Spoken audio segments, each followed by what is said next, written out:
शङ्खचक्रधर सर्वेशा जनार्दन जगन्नाथ शङ्खचक्रधर सर्वेशा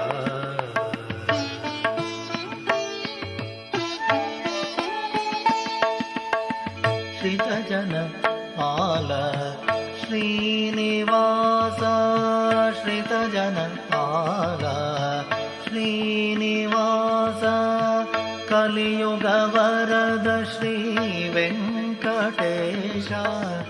श्रीधरा केशव श्रीधरा केशव श्रीकर शुभकर ऋषिकेश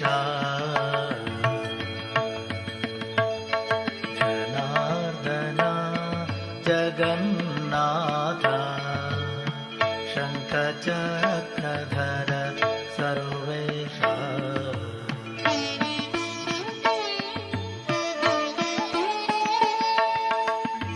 अगणित गुणगण अनन्तरूपा आनन्दामृत अमित प्रताप श्रीधरा केशव श्रीकर शुभकर ऋषिकेश जनार्दन जगन्नाथ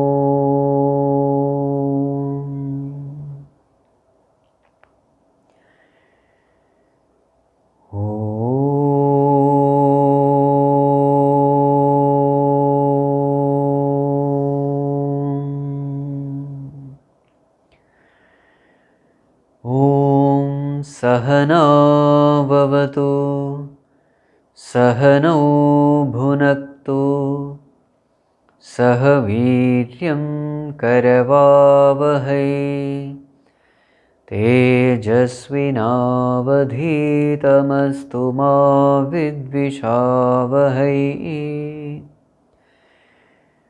ॐ शान्ति शान्ति शान्तिः ॐ नमो भगवते वैवस्वताय मृत्यवे ब्रह्मविद्याचार्याय नचिकेतसे च Humble prostrations to one and all. So in the last class we had seen how this knowledge is very, very rare. Shravanayapi bahubhiryo na labhyah. Even to listen to this knowledge, it is not available. Shanvantopi bahavoyam na vidyuhu. Even when it is listened to, even after listening, very many don't even understand what is the very subject matter of it. Because in order to even understand this knowledge, appreciate this knowledge, even to have some interest in this knowledge, the mind has to be to a great extent purified. It is only a refined mind which will get attracted to this knowledge. It is something like the iron, the rusted iron is never attracted to magnet, but when that iron is polished, it is cleaned, then that iron automatically develops attraction towards the magnet. The magnet's pull is always there, but whether the iron gets attracted or not depends upon the impurity around it. In the same way, an impure mind is not attracted towards this knowledge. Only a refined mind is attracted. So therefore, Shrunvantopi bahavo yamna vidyuhu. Mere listening will not do. Preparation of the mind is also essential. Therefore, Yamarāja says, Ascharyo vakta kushalosya labdhaha ascharyo jnata kushalanusishtaha. It is a wonder to see a kushala acharya and a kushala shishya. Kushala means proficient. It is a wonder. It is a wonder means it is very, very rare. It's a rare sight indeed to see a person who is qualified to gain the knowledge and to see a person who is qualified to give the knowledge. It's very rare. Now, what is the qualification as far as the teacher is concerned? So, that is mentioned in the next verse, verse number 8, page number 85. Nanarena varena prokta eshaha suvitneyo bahudha chintyamanaha ananya prokte gatiratra nasti aniyan hyatarkyamanu pramanat. Nanarena varena prokta eshaha suvitneyo bahudha chintyamanaha ananya prokte gatiratra nasti aniyan hyatarkyamanu pramanat. Yes. So, what is being said here? Eshaha, this knowledge of the self, yada avarena narena proktaha, this knowledge of the self, when it is given by avarena narena, avarena narena means an inferior person, when this knowledge is spoken of by an inferior person, when this knowledge is taught by an inferior person means a worldly person who has not refined his mind. So, when this knowledge is given by an inferior person, what happens? Nahi suvitnyeyaha bhavati. So, this knowledge doesn't become clear. Suvitnyeyaha. It doesn't become very clear. Why? Bahudha chintyamanaha. What happens is, it is thought of in various ways. So, the teaching of such a person will create only doubts and confusions in the mind. And there is all the possibility that you may misunderstand the whole thing, wrongly understand the whole thing. Bahudha chintyamana. Right way of thinking is only one, wrong ways of thinking can be infinite. So, when such a person who is not qualified, who has an impure mind, who is an inferior person, a worldly person, speaks about this knowledge, the knowledge doesn't become clear. There is all the possibility that he will only misunderstand the whole thing. But ananya prokte sati. But when this knowledge is given by a person who is ananya, the person who has become totally one with that Supreme Self, ananya prokte, the one who is established in that Supreme Self, when such a person gives this knowledge, gatiratra nasti, there is no way in which you can wrongly understand it. There is no doubt left in the mind. You clearly gain the knowledge, provided you are a proficient student. This is understood. This is not mentioned here. So, when a person who is truly abiding in that self, who has experienced the ultimate truth, when such a person gives this knowledge, all the doubts are dispelled and very clearly you know the truth, provided you are a qualified student. Why is such a condition mentioned here? Such a condition is there because this knowledge is aniyan anupramanat. It is a knowledge which is subtler than the subtlest atom. It's a very, very subtle knowledge. It's the subtlest among all. Therefore, because this knowledge is very subtle, there is all the possibility of wrongly understanding. There is all the possibility of getting confused.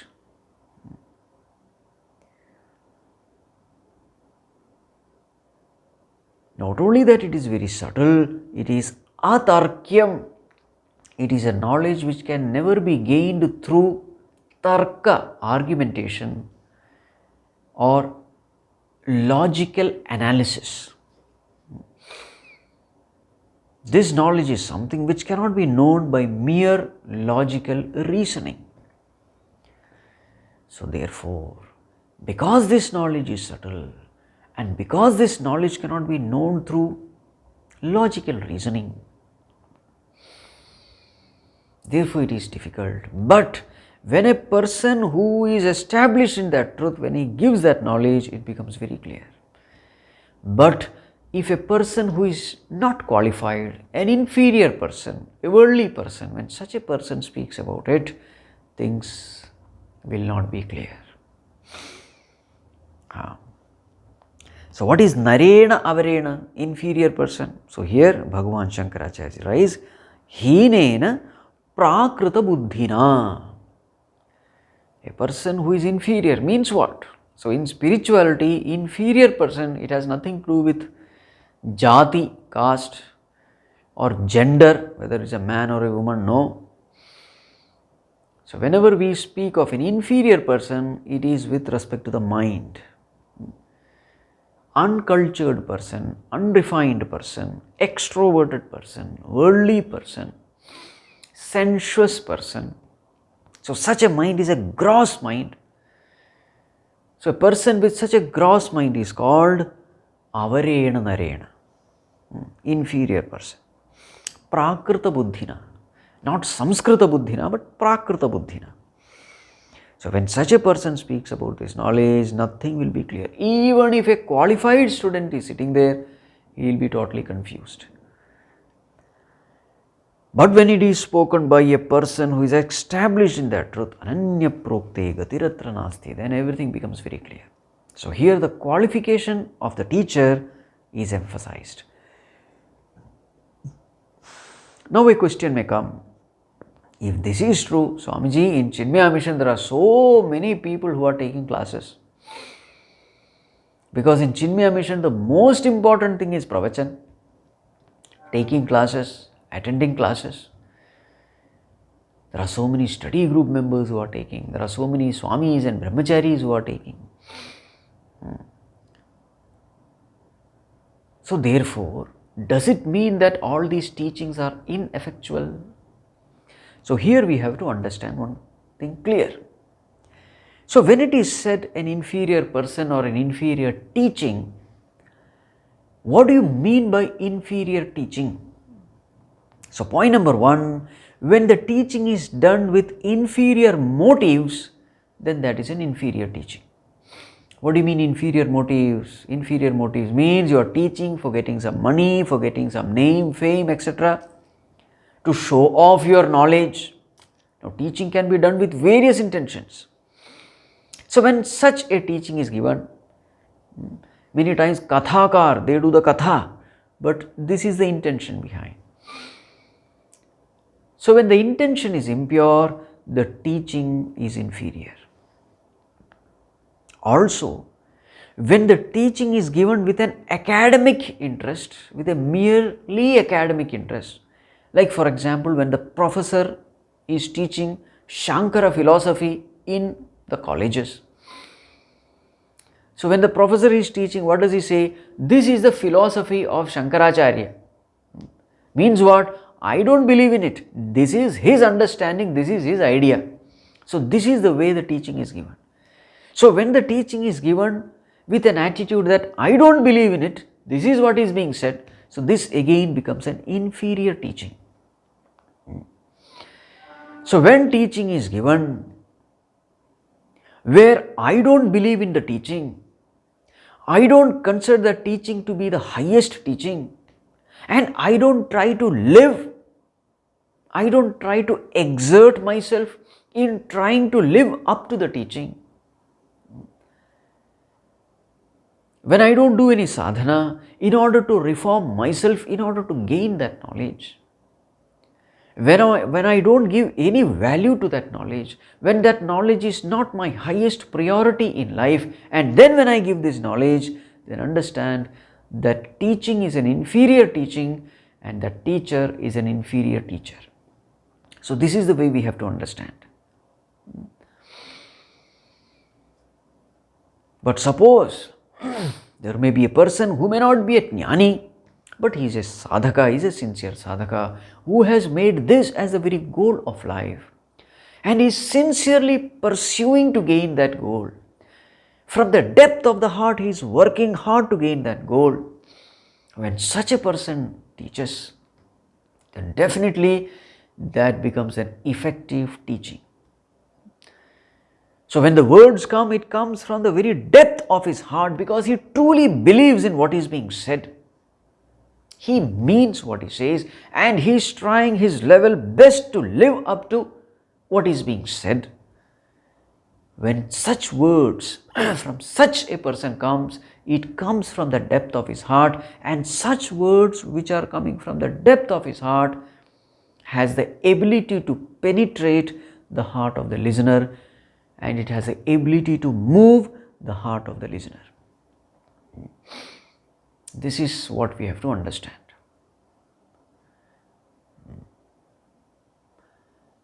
Because in the scriptures itself it is said, Pravachana is considered to be one of the very important means of gaining knowledge, a very important sadhana.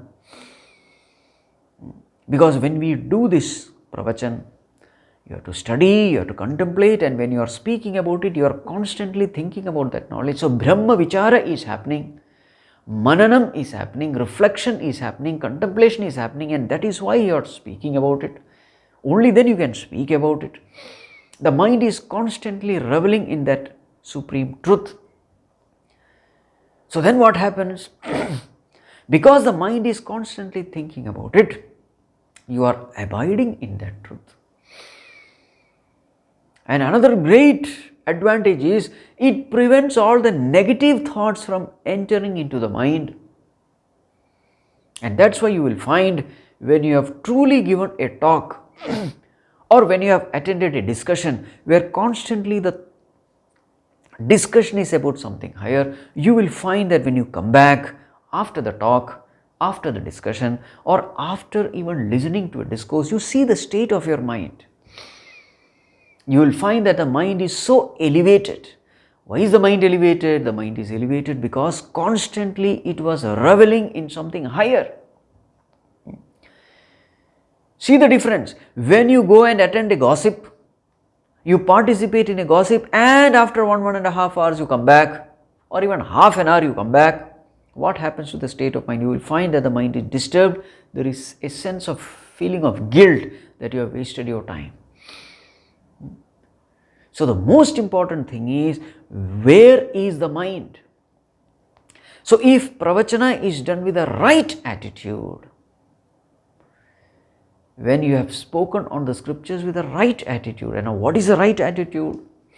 The right attitude is there should be humility, there should be gratitude, and there should be a service mentality. Humility because you know that this knowledge is not yours, it has been given to you by the Guru Parampara, you have received from your Guru. So actually speaking, you have no right upon this knowledge, it is not your own knowledge, it is a flow. You are just an instrument in passing on that knowledge unto others. So there is humility there. And because the people are sitting in front, you are grateful to them, because it is because of them you are able to speak. You get an opportunity to speak. You get an opportunity to revel in that higher knowledge. So you are grateful to everyone who has come to attend the class.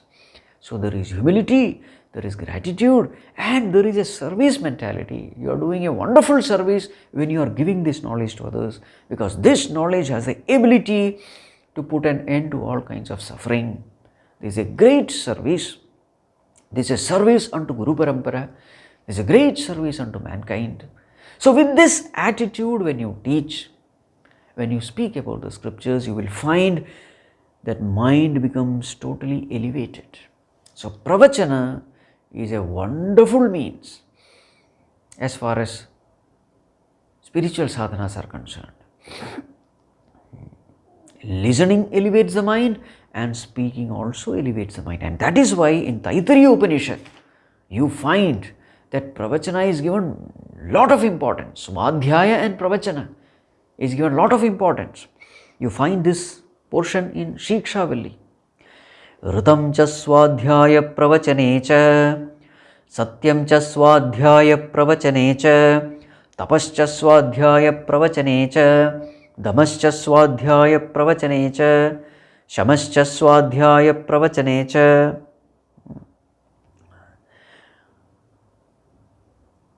Agnischa svādhyāya pravachane cha, agnihotram cha svādhyāya pravachane cha, adhithayascha svādhyāya pravachane cha, manusham cha svādhyāya pravachane cha, praja cha svādhyāya pravachane cha, prajanascha svādhyāya pravachane cha, prajatischa svādhyāya pravachane cha. And finally it is said, Svādhyāya pravachanabhyam na pramaditavyam. The point is, whatever you do in life, you may have so many responsibilities, you may be fulfilling those responsibilities when you enter into the world. So the Guru's instruction to the students is Svādhyāya and pravachana should continue throughout your life. Svādhyāya means study of the scriptures, and once you have studied whatever you have gathered, you should give it to others. Spread this knowledge to others. May you discuss only these things. So, Svādhyāya pravachanabhyam na pramaditavyam. This is the instruction of the Guru in the Gurukula to the students. Na pramaditavyam. May you not take it very casually. Because in life the most important thing is right knowledge. And right knowledge can come only when you do Svādhyāya. And once you have gained the right knowledge, it is your responsibility to give this knowledge to others. Pūjā Gurudev used to consider this as his very pūjā. So according to him, his pūjā materials were the desk and the pen and the book. These were his pūjā materials. And he used to say that the people who are there sitting in front, they are the gods unto whom I do this worship. And what is my job? My job is to invoke that Lord who are there in an unmanifest state in the hearts of everyone. So invoking that Bhagwan in their heart is my puja. This is what happens when pravachana happens, when it is done in the true spirit. So when you speak about God, when you sing the glories of God, what happens? Bhakti in the hearts of all, it gets manifested. So what are you doing? You are invoking that Supreme Lord in the hearts of all. This is what happens when pravachana is done with the right attitude. So it's a very important sadhana in seeker's life.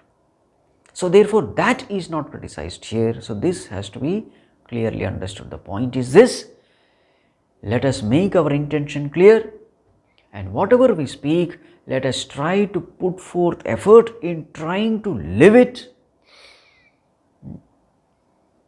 Manasa, vacha, karmana, all these things should be in one line. So we must put forth effort in trying to live whatever we preach.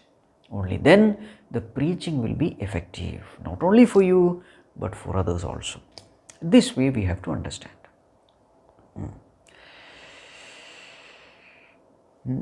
This is a special instruction for, especially in Chinmaya mission, for all the seekers in Chinmaya mission, for all the study group leaders in Chinmaya mission, those who take classes.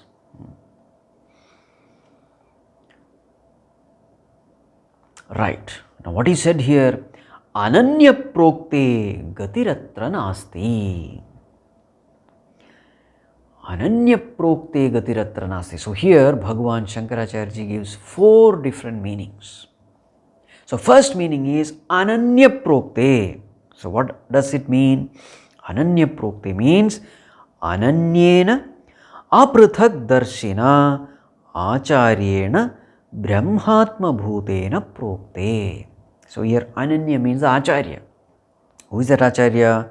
Ananyena aprathak darshina, the one who sees the self and who has become the self, who has completely got identified with the Supreme Self, in whom that ego has completely vanished, effaced. And then what has become? Brahmatma bhutena, he has become one with Brahman. Such an acharya. So ananya prokte means when that acharya who has become one with Brahman, when he speaks. So then gatiratra nasti means what? Gati means anekada gati, anekadha gati atra nasti. Anekadha gati means what? The various ways of misunderstanding. Whether the self is there or not there, asti, nasti, whether it is shuddha, ashuddha, karta or akarta, all these kinds of confusion, it is completely vanished when such a teacher teaches. So here it is understood, the student is proficient. So ananya prokte gatirana, no, this is one meaning. The second meaning is ananya prokte swa atma bhute ananyasmin atmani prokte. So here ananya means the one which is not different. Anya means different, ananya means not different. So when that acharya speaks about the self which is not different from the self of the listener, the student. So now the teacher is speaking about what? About Supreme Self. Who is that Supreme Self? It is not different from the self of the student. So therefore, what is being spoken is the very nature of the student, which is not different from the Supreme Self of the student. In such a case, what happens? Gati, here gati means avagati, any other knowledge. Avagati, there is no scope for any other knowledge. So the student knows, oh, Guru is speaking about me, my own self. So now there is no other scope because this I is only one. So his entire attention goes to that Supreme I. There is no scope for any deviation. There is no scope for knowing it in any other way. Avagati nasti. So this is the second meaning. Third meaning. In the third meaning, gati means samsara gati. So when that Supreme Teacher, proficient teacher speaks about the self, gatiratra nasti means samsara gatihi atra nasti. So here gati means samsara gati. Samsara gati means what? Gati means movement. So that student no more goes towards samsara. There is an end to his samsara gati.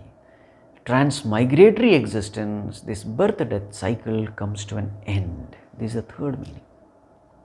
And the fourth meaning is gati means agati. Agati means non-comprehension.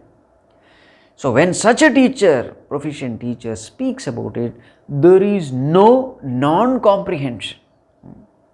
Meaning what? Knowledge has to happen, there is no choice. Agati, no non-comprehension. So these are the four meanings. In short, the discussion is evam suvitnyeyaha atma agamavata acharyena ananyataya proktaha. So this Atma, this Supreme Self, it is not avitnyeyaha or na suvitnyeyaha. No. It is suvitnyeyaha. Suvitnyeyaha means very, very clearly, without any kind of doubt, you can know this Atma.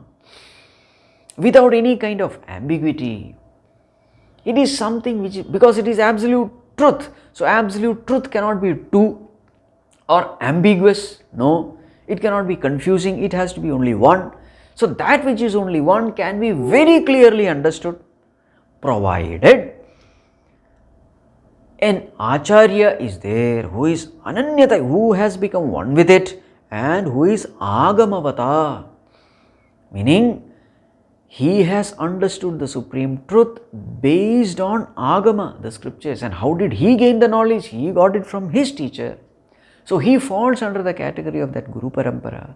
So he has gained that knowledge of the self from the right source, from an authority. So there is perfect clarity. There is no way in which you can have any doubt with regarding to that knowledge. So from such a teacher, when you listen, everything becomes clear. This is what is said. So in my gaining knowledge, there are two factors. Number one, I must get a perfect Acharya. This happens by the grace of the Lord. And also, so I must get the right Acharya, and I must have the sufficient qualification in gaining knowledge. So if these two conditions are satisfied, knowledge is sure. Doubtless, clear knowledge is definitely sure. Now, why so many conditions are necessary? In this particular aspect, conditions are necessary because the knowledge is such that it is very, very subtle. It's very easy that we may misunderstand it or wrongly understand it. Confusions are possible. Why is it so? Because it is anupramanat aniyan, very, very, very subtle. Rather, it is the subtlest thing. Now, what is the definition of subtlety? Here we have to understand this. A thing is called subtle when it has less properties. Greater the properties, lesser the subtlety, greater the grossness. Lesser the property, greater the subtlety. This is what you have to understand. For example, earth, the mud, 5 properties are there. What are they? Shabda, Sparsha, Rupa, Rasa, Gandha. All the 5 are there in mud, earth. Shabda, sound. Sparsha, touch. Rupa, form. Rasa, taste. Gandha, smell. All the 5 are there in earth. One step subtler, it is water. In water you have Shabda, Sparsha, Rupa, Rasa, but Gandha, smell is not there. We are talking of pure water. In pure water there is no smell. One more step into subtlety. What is that? Fire. Shabda, Sparsha, Rupa is there. Rasa and Gandha, they are not there. One more step into subtlety. Air. Shabda, Sparsha is there. You can hear it, you can feel it, but Rupa, Rasa, Gandha is not there. It has no form, taste or smell. We are talking of pure air. And then that subtlest of the element, space, it has only Shabda. You can recognize it only through sound. Only Shabda is there. You see? So from gross towards the subtle. Now, is there something which is subtler than space? So we say yes, mind. Mind is something which you can never perceive it through your sense organs. Can you see the mind of others? Not possible. Why? Because senses cannot perceive it. But then how do we know our mind? We can experience it. We know the thoughts which are passing in our mind. So we know it. We know all kinds of emotions. good and bad, we know it. We know it not with the sense organs, we know it. We know it in our awareness, we can say. We are aware of it. We are conscious of it. Now this awareness is there in all of us. The state of the mind, we are all aware of the states of the mind, provided we just pay attention to it. So therefore we can say mind is still subtler than space. Now what about self? If we have to abide in that self and experience that self, then the mind has to be extremely pure. A mind rich in Devi Sampat, filled with all noble virtues like devotion, etc. So on one side we have a pure mind, on the other side you have a well-educated intellect, educated in Shravana, Manana and Nididhyasana. So when such a mind and intellect, such a head and heart come together, and when you concentrate on that pure consciousness with single pointedness, with total dedication, with total devotion, withdrawing your mind from everything of the world, the single pointed dedication, when you concentrate upon the self, then you experience the presence of that self. Remember, everyone cannot experience, only those who have prepared their mind and intellect, only they can experience it. So that is why it is called Aniyan Hyatarkim Anupramana, subtler than the subtlest. The greater the subtlety of knowledge, the more and more your instruments also should be subtle in order to experience it. This knowledge is the subtlest, so therefore you must have a thoroughly prepared head and heart, intellect and mind, thoroughly prepared one, in order to gain the experience of this. The self is there in everyone, but everyone is not experiencing it. Ramakrishna Paramahamsa used to say that, if you want to put a thread into the eye of the needle, even if one strand sticks out, you will not be able to put it. In the same way, even if one worldly thought disturbs you, you will find that you will not be able to abide in the self, experience the self. So therefore, there should be a total 100% dedication and focus, only then you gain the experience of that truth.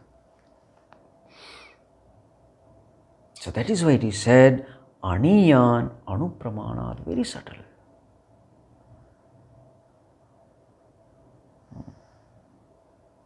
And that's why all these qualifications necessary.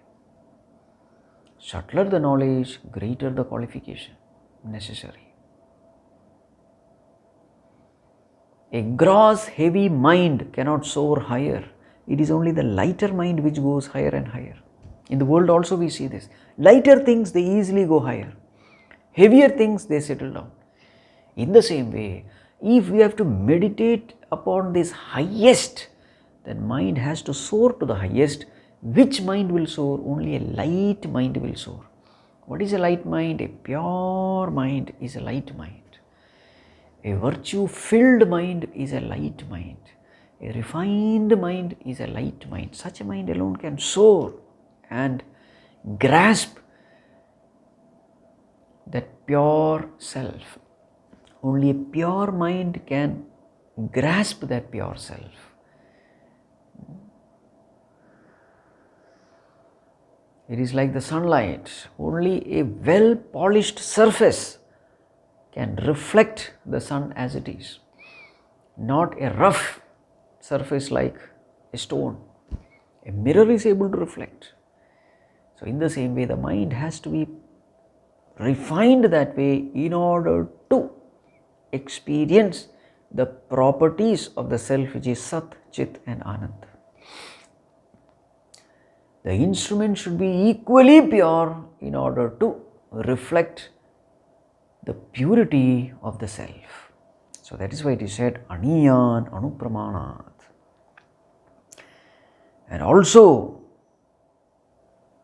this knowledge is Atarkyam. Atarkyam means what? It is not something which you can gain through logical analysis, through argumentation. In this world, there are so many things which can be known through tarka, logical analysis. So, what is the methodology of tarka? So, in tarka, in logical analysis, you prove the existence of a thing, you prove or disprove the existence of a thing through logical analysis. And what is logical analysis? In this analysis, you apply certain laws, and these laws are formulated by observing the cause-effect relationship in nature. So you have certain laws of nature, and these laws you have made by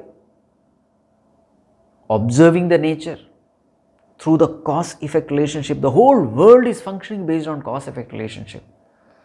So you observe that relationship, formulate a law, and then you apply the law in situation, and thus you gain the knowledge regarding the existence or non-existence of a thing. This is what we do in logical analysis.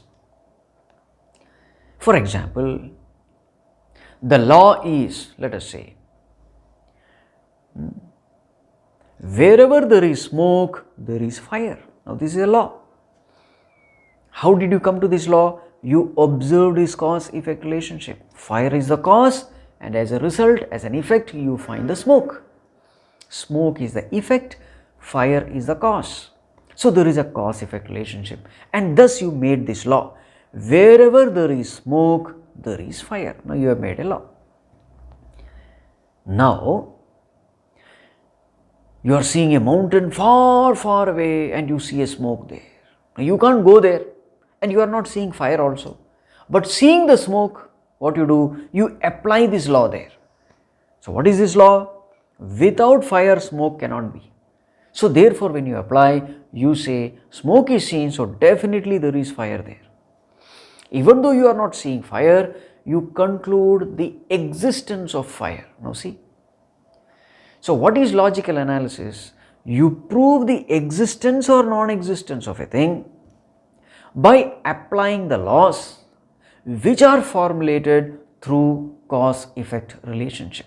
This is called logical analysis, logical reasoning. This is what we call as tarka.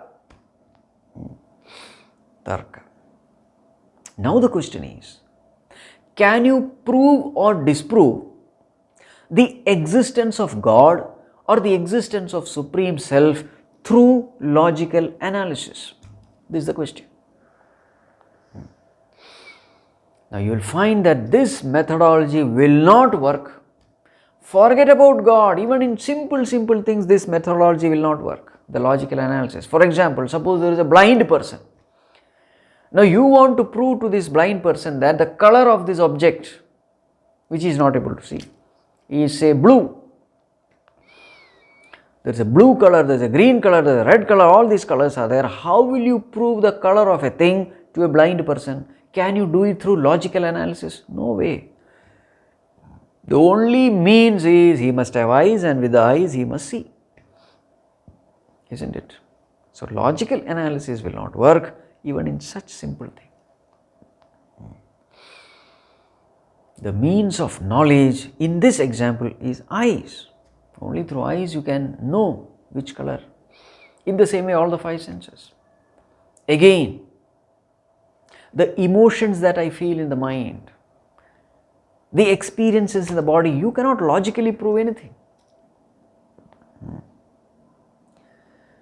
In one of the colleges, one youngster asked, Swamiji, can you prove that there is God? So Pujya Gurudev said, suppose I give you a tight slap on your cheek, can you prove to others that you have pain? Pain is something which you experience, you know that it is there, but can you prove it? So my dear young man, don't think that anything which can be, there are so many things in this world which cannot be proved, but you know it is there. For example, like this pain. You know this pain is there, but you will not be able to prove it. You know so many emotions are there, but you will not be able to prove it to others. You know that you are a living being, existent, you are existing, you know it, but you will not be able to prove it. So just because you cannot prove something through logical analysis doesn't mean that that thing doesn't exist. So many things in this world are there which cannot be proved through logical analysis. It's an inefficient means to prove something. So here in spirituality, we give importance not to this logical analysis, we give importance to experience. This is the most important thing, experience. And how can you experience the ultimate truth? You can experience it only with a prepared mind. So that's why Pujya Gurudev used to say, if you want to prove God, improve yourself. Improve the state of your mind. God is not something which can be proved logically, but God is definitely something which can be experienced if the mind and the intellect, they are prepared. It is an experiential reality. So when it is said, the Supreme Self is Ananda Swarupa, Ananda is something which you can experience. You know it directly, and once you are able to experience it directly, you don't need any proof. The greatest proof is that you are experiencing it. Whatever Shrutis are said in the scriptures, whatever promises are made in the scriptures that if you know the self, such and such thing will come. Tarati Shokam Atmavit, it is a promise given by the scriptures. A Atmavit, the knower of the selves, will cross over all kinds of sorrows. So this must happen to us if we have gained the knowledge of the self. And when you experience that, you know that it is true. Then you don't need any certificate from anyone else. You don't need any logical proof from anyone else, because you know it is there. Exactly like the pain in the body. Just because you cannot prove it doesn't mean that it is not there. It is there, you know it. So logical analysis, tarka, is not the means to know the self. That is what is being said here. Atarkyam it is. It is not to be known through tarka. The very same point is taken up again in the next verse. We will chant the next verse also.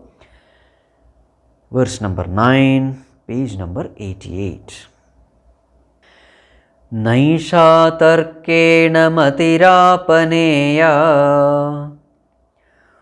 proktanenaiva sujñānāya Preshta yam tvamāpas dhrutirbatasi tvandrung no bhūyāt Nachiketa Prashta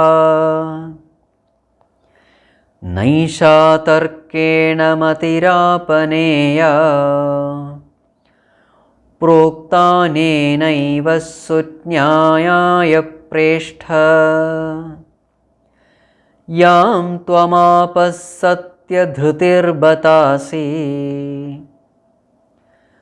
tvandrung no bhūyāt Nachiketa Prashta. Yeah. So, hey Preshta, oh dear one, Esha Matihi, this knowledge, Yam Tvam Apaha, which you have already got. Now, this is interesting. Yamarāja has not even started giving knowledge of the self. Now, Yamarāja says, Yam Tvam Apaha, which you have already got. Means what? The very qualifications in you are such that this gaining knowledge is a mere cakewalk for you. It's easy, very easy. The same thing in Bhagavad Gita also we find. 13th chapter, Bhagavan says, Etat jnanamiti proktam, ajnanam yatatonyatha. All these values are given.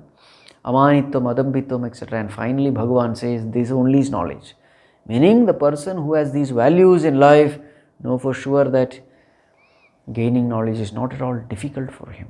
So in the same way here Yamarāja says, know for sure that you have already gained it, because you have all qualifications, you are an embodiment of sadhana chatushtaya sampatti.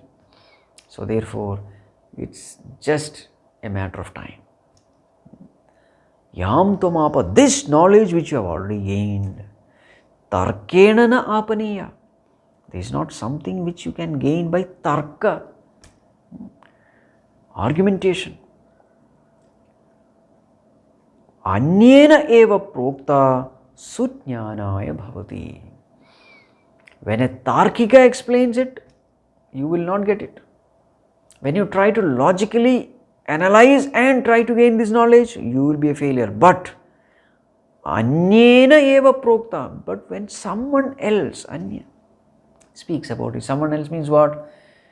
The ananya prokta of the previous verse, a person who has become one with it. When such a person speaks, when an experienced person speaks, then sujñānāya bhavati, it becomes very, very clear, without any doubt. So don't try to approach this knowledge with mere arguments and logic. You will fail. Because what is necessary is the preparation of the mind. And when the mind is prepared, you know it, you clearly get it. When you are taught by a person who has already gained this knowledge, sujñānāya bhavati. O Nachiketa, you are satya dhritihi asi. You are a person who has become dhrita, firm in satya. A person who is firmly rooted in truth. That is what you are. Why is Yamarāja saying all this? Because he tried to deviate from the truth, but he did not. He said, I want only truth and truth alone. In the story also we find that he was uncompromising with respect to the path of righteousness when he gives advice to his father. What is the point in living by yielding to all temptations of life? By compromising with the values of life, what is the point in living? So here is a person, Nachiketa, for whom life also is immaterial. What for? The most important thing for him is Satya. So his name is given here, Satya Dhritihi, the one who is firmly rooted in truth. And that is why Yamarāja says, for you, the ultimate truth is very easy. A person who is rooted in truth, for him, supreme truth will just reveal itself. It is not at all difficult. And therefore, Yamarāja says, Preshta tvādrik naha bhūyāt. Make questioners, Prashta tvādrik naha bhūyāt. Now please understand, there are two terms here, Preshta and Prashta. So Preshta here means, oh dear one, and Prashta means the questioner. They appear to be similar. We have to be careful here. So Prashta, may the questioner be like you. Tvādrik naha bhūyāt. Meaning, may students who inquire about the truth, may those students have the qualities which you have. So again, Yamarāja is continuously praising Nachiketa. So many verses are praises. So these are the qualifications we must cultivate. Now in this next verse, Yamarāja says, Nachiketa, even I don't have. When I was a seeker like you, even I did not have the qualifications which you are having. So according to Yamarāja, Nachiketa is even higher than him. So that is the next verse. So we will see verse number 10, page number 92. Janamyaham sevadhirityanityam nahyadhruvaihi prapyatehi dhruvam tat tato maya nachiketaschtitognihi. anityairdravyaih praptavanasmi nityam janamyaham shevadhiritya nityam nahyadhruvaihi prapyate hi dhruvam tat tato maya nachiketascitognihi anityairdravyaih praptavanasmi nityam. Nachiketa, aham janami, I know the fact that shevadihi anityam iti. Shevadhi literal meaning is a treasure. A treasure is called shevadhi. But in this regard, in this context, Bhagavan Shankarācharyaji says shevadhi means fruits of action, karma phala. Shevadihi anityam iti. So any karma phala is anityam only. It is impermanent. This I already knew. Why karma phala is anityam, impermanent? Because adhruvaihi tat dhruvam na prapyate. Because in karma kanda, when you are performing a particular ritual, so here it is Nachiketa Agni, which is Agni Vidya. Everything is finite. Our action is finite because the ability of the doer is finite. The materials used are finite.